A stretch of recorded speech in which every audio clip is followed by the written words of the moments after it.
Hi friends, ఎలా ఉన్నారు? Welcome to my channel Padma 14 creations. Cut చేస్తే నేను మీ లక్ష్మీప్రసాద్. ఆ కాలం మాకేం నేర్పిందో తెలుసా?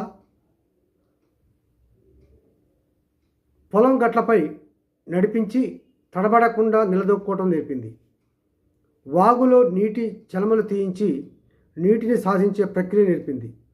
తుమ్మముళ్ళు పల్లేరుకాయలు గుచ్చుకున్నప్పుడు కాలికి గాయమైతే జీవితం పూలపాన్పు కాదని నేర్పింది.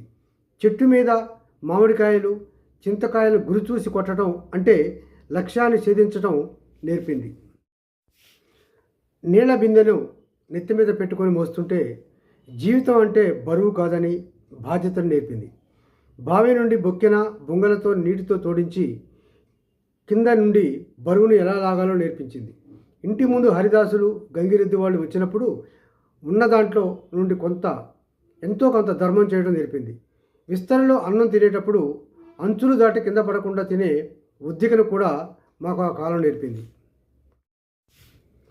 చాక్లెట్స్, గోళీలు, పిప్పర్మెంట్ బిళ్ళలను గుడ్డతో కొరికి ముక్కలుగా చేసి కాకి ఎంగిలి పేరిన స్నేహితులతో పంచుకోవడం నేర్పింది.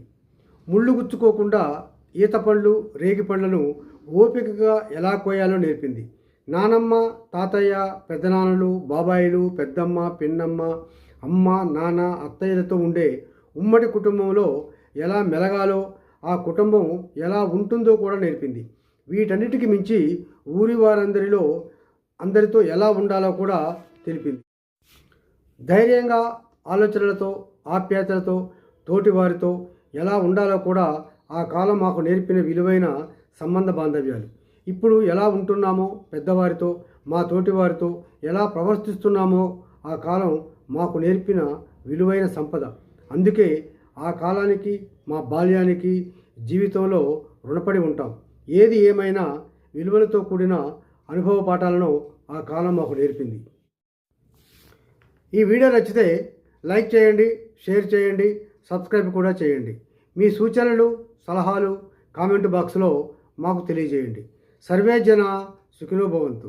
అందరూ బాగుండాలి, అందులో మనం ఉండాలి.